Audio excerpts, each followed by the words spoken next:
Hi everyone, I'm Kate Brown and welcome to the very first episode of the Payoff podcast. In this episode, Niamh and I chat to Richard McLean, who's one of the 4 co-founders of KeyPay. Rich has a very no bullshit approach to business and is generally just really passionate about people. He really believes that if people of a business are happy, then good work and success will come, and I think that's really apparent in this conversation.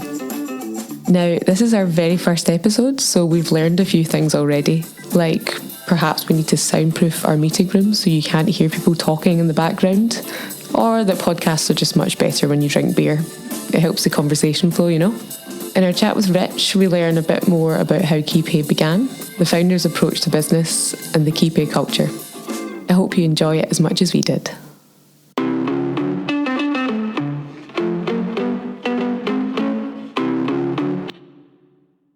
So Rich, thanks for joining us today for the very first episode of our podcast. Very exciting.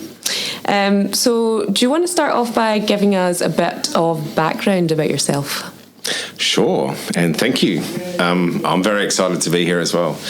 I guess we should start when we go back to my childhood and my mum and my dad being a salesman, and every sort of 6 months we moved towns, so I moved schools. So that's where it all started. So we've lived basically all around Australia, and I went to many different primary schools and only one high school. But during the last couple of years of high school, I didn't really find education that appealing, and I went to university and did film and television on the weekends, and came out into the television industry at 17. So that was where I started, moved into an advertising agency, got sick of doing that, ended up working on trucks out in Western Queensland, selling real estate. I've done a few stationery businesses.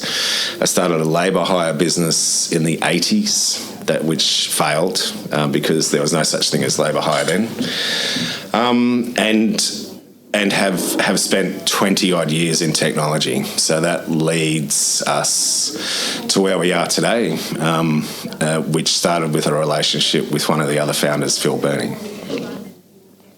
So that's a really impressive career history as well as background. Trajectory.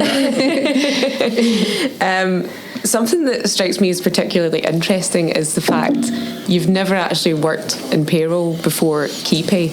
So why payroll? Where did the idea come from? So I think the real start of it was the beer conversation that was attached to what we should do. And this was, Phil and I had been working together for many years, and we decided that we should do something for ourselves. And we'd been developing cloud applications for many years when they weren't called cloud applications. But so the idea was, okay, what does everyone need, and what are businesses going to buy rather than individuals? Mm-hmm. And I think we only got 2/3 the way through a beer and came up with the idea about payroll, and that's where it all started. Maybe we'll come up with an idea today over these beers. Yeah, indeed. I've got a few good ones. So something that sort of always strikes me about KeyPay is that we do things really differently here. We've got a pretty unconventional approach to the way that we work. A lot of us are working remotely online. We tend to not have meetings or not have pointless meetings. And we've generally got a lot of freedom in the way that we conduct ourselves as staff. We set our own KPIs. What gave you the kind of strength and the belief that model would work and succeed? That's a pretty interesting question, because I think it goes back to the core of why we do things, why we turn up to work, why we, have relationships, why we get married, why we have babies and families and all that sort of stuff. And I think that, as human beings, if we're actually treated with trust and respect, in general terms, we return that. So as a business, it's less about achieving business goals. It's more about everyone achieving their personal goals, which lead to a business goal. So I guess the background really is that we've all worked in organisations that have been less than compatible with our lives, right? Mm-hmm. So we made a conscious decision when we started the organisation to not do things that we didn't enjoy when we were working for other people. And we started that as 4 founders, and we just continued to do it. So I don't think it was purposely done, but the reality was that it became a really natural process to allow us to work with people that want to achieve stuff, and we all end up achieving stuff together. Mm-hmm. Yeah, and well, it works. It's not easy though, right? So we all struggle with the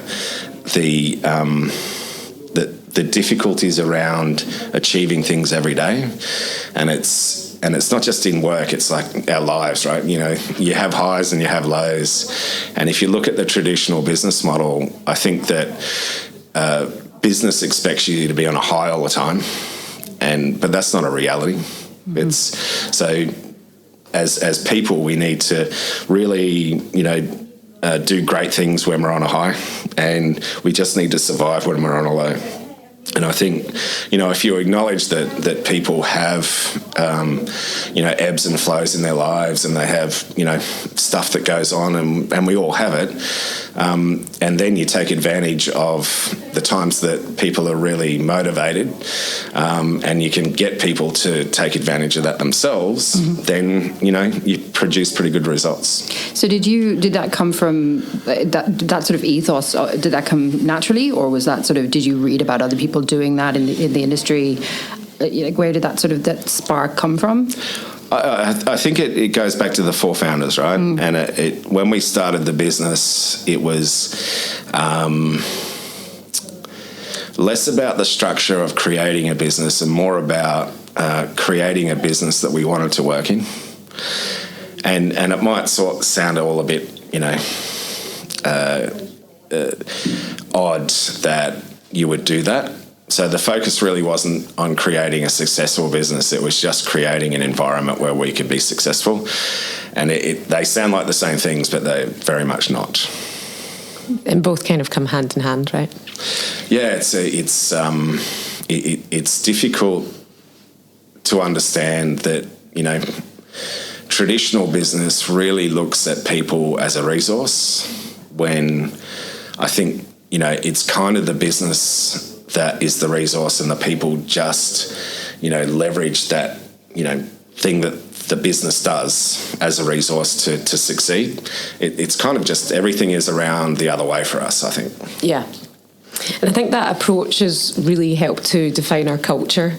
But how do you see us preserving that as we grow, or do you think that's going to evolve in any way? I think that when we were 4 founders, and back in those days it was HipChat we were using as a platform to communicate,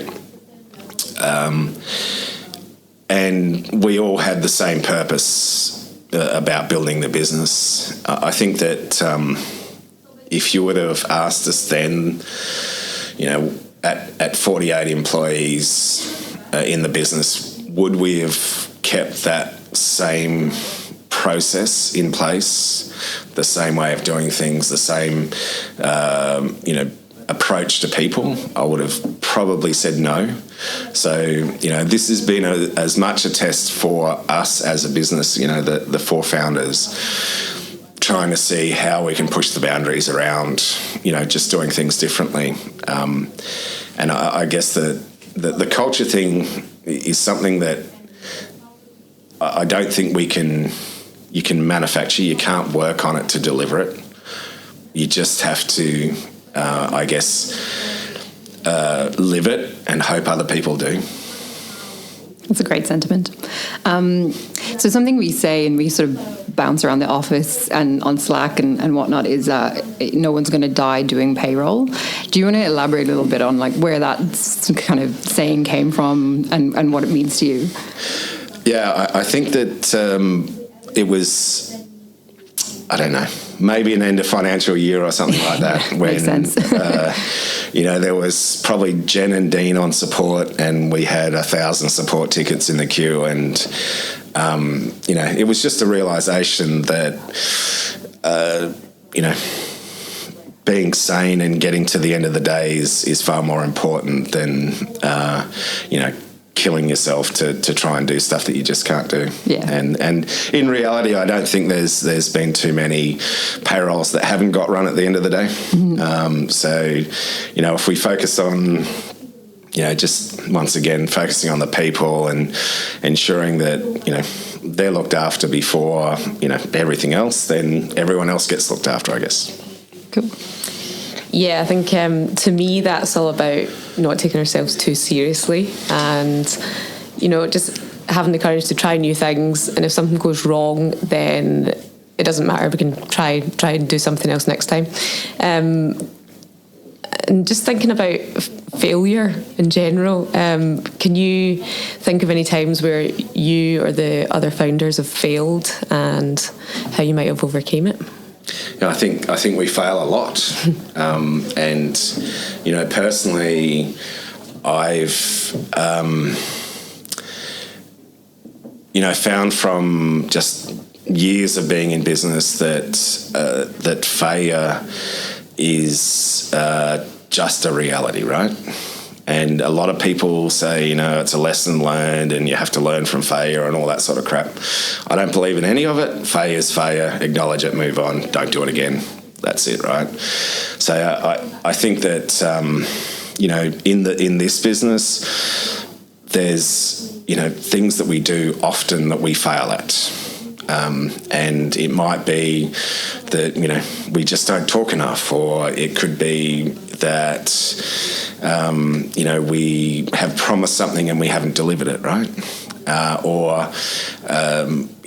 We might sell something that perhaps, we shouldn't have.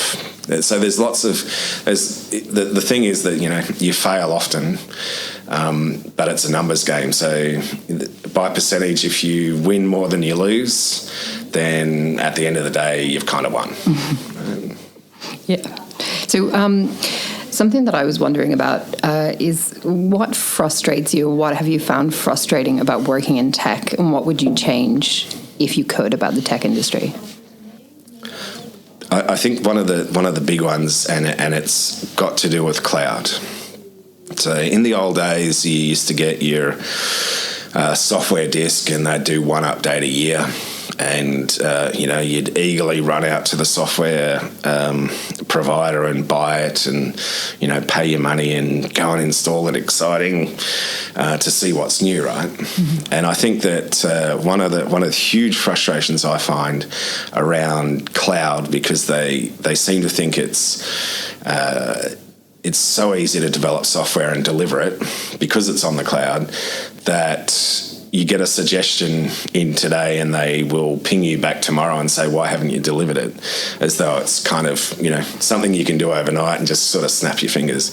I get pretty frustrated by users that have that, real lack of understanding about how much effort goes into what we do every day. Just put a button there. Yeah. Exactly. I was one of those people before I worked in tech, so. So why hasn't it changed? I guess I've worked in other tech companies and one and something I've kind of seen in many tech companies is that they do a cap raise, and that's kind of seen as a badge of honor, like raising capital, having investors. Here at KeyPay, we haven't chosen to go down that road, and we really think differently about what a cap raise actually means. Yep. Could you elaborate on that and explain? Yep. So I think there's two models around the way that you grow your business, and one is raise and spend, and the benefit of that is that you can grow the business reasonably quickly, without the risk of getting to that awkward point where you run out of money. Unfortunately, a lot of tech companies that go through their, seed raise and then round A, round B, round C, they they breed in inefficiencies into their business because they have the cash to burn, and it is cash to burn, right? On the flip side, and if you look at the KeyPay business, we're commonly known as bootstrapped.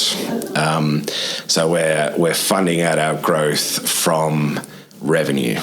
Right? So everything that we've done in the business is let's grow the revenue base and let's grow our people base, right? And off the back of that growth of the people, you grow some more revenue and you grow some more people. So I think we're 7 years in, and I would say that 2019-20 would be the first year that we're going to have some spare cash, and we've grown the business really rapidly. So there's definitely two ways to do things, and there's definitely two outcomes that come from it.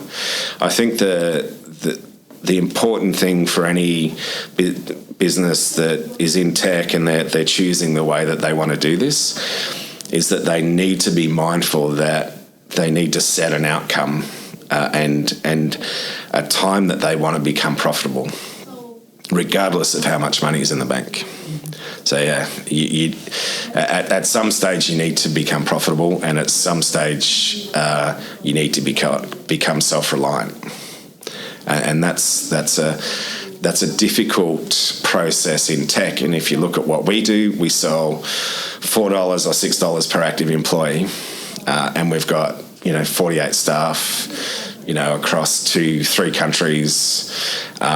So the expense base is huge, but it's when you do the division on $4 and $6 on how much you spend and how many you need to sell, it's actually quite scary, right? But you do get there because you basically set the goals and try and achieve them. And that goes back to the other stuff we were talking about is, people, culture, everyone kind of focusing on things that matter and not focusing on stuff that doesn't matter, those sorts of things. Yeah, interesting. Something that we kind of hadn't discussed talking about this, but that I'm wondering is about how you guys rolled out the product initially. So I know that you guys sort of worked on the product a lot before you had users. Is that correct? Yeah. So it was 2010. I think Phil and I had a beer and decided we were going to do payroll. And the next day, basically, Phil started writing code and I started writing specs and giving them to Phil to write code. And, there was lots of writing code on trains. There was lots of, in the passenger seat from Wollongong to Sydney, sort of action, to get it up and running. So we invested, a year and a half in just working part-time at delivering it. And then we did a private beta with some of my then clients in the IT industry to do beta tests, and particularly the mower place and the generator place, which I had a strong connection to because they were one of my clients, but also my wife and my sister-in-law worked there. So didn't want to mess that up. No, exactly right. So it quickly became something that the both of them thought, wow, this is awesome. But the next thing that came was, this is awesome, but we'd really like to have this, and this, and this.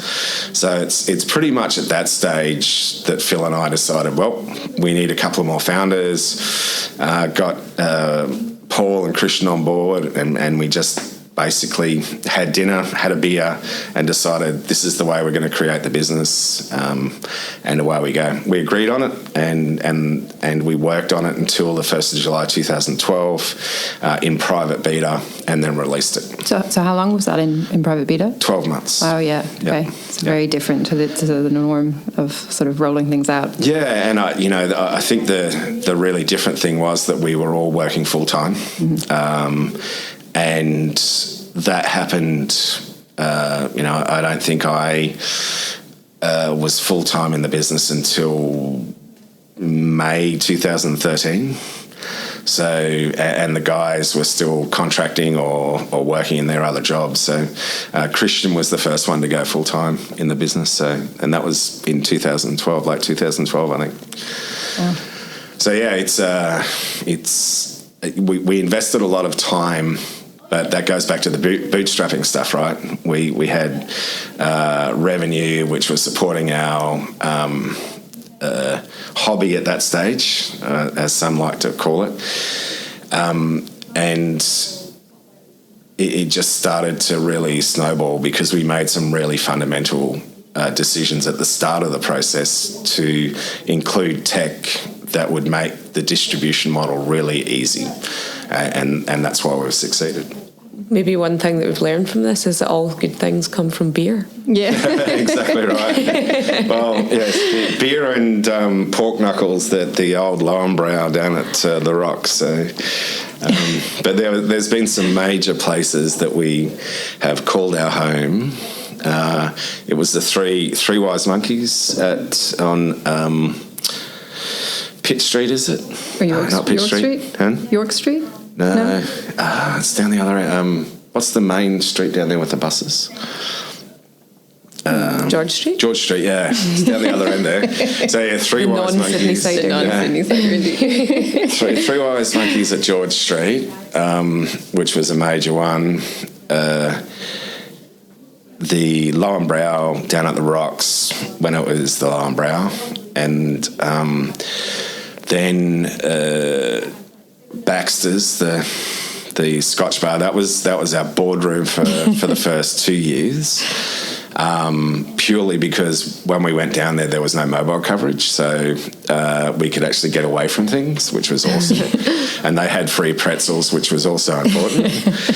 And then it was Ming's, Uncle Ming's. Down in the dark at Uncle Ming's. So there's a bit of a theme there as well, right? So dumplings and beer and, getting cut off from everything. Yeah, nice. Absolutely.